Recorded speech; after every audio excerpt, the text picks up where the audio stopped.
Hi, let's discuss how to prorate rental income on closing financial documents.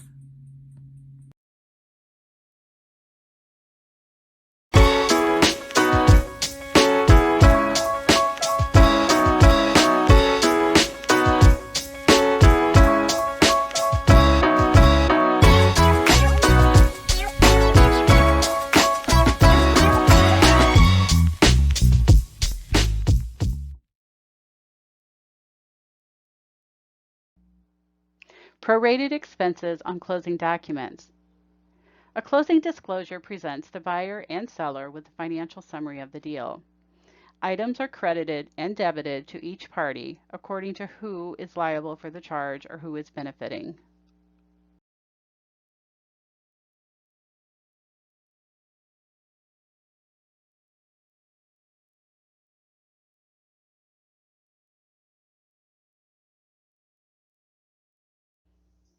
Advance rent proration. Rent is normally collected in advance. When a buyer is purchasing a property that has rental income, the seller will owe the buyer rent that has been collected in advance.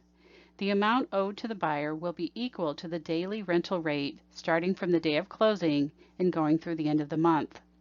This will be reflected on the closing statement as a credit to the buyer and a debit to the seller.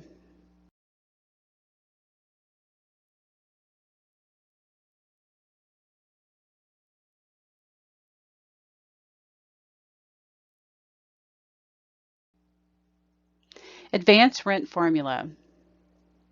First, calculate the number of days the buyer is owed for the remaining month's rent.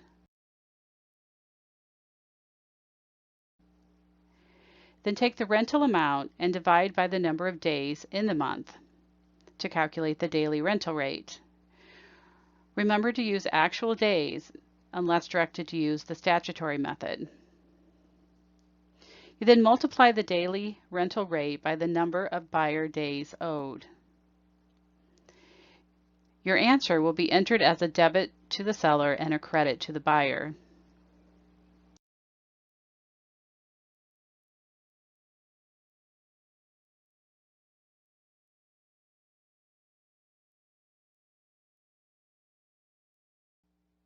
Story problem.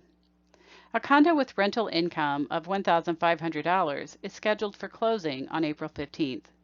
Using actual days, how would the collected rent for April be prorated and entered on the closing statement?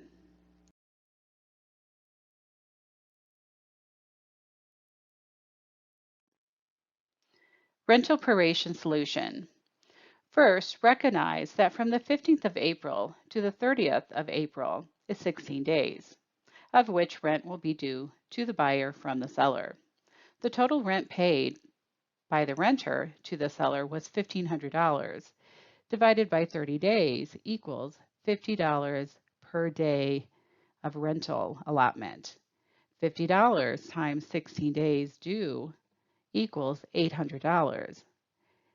Therefore, on the settlement statement, a debit will be made to the seller of $800 with a credit going to the buyer for $800 as well.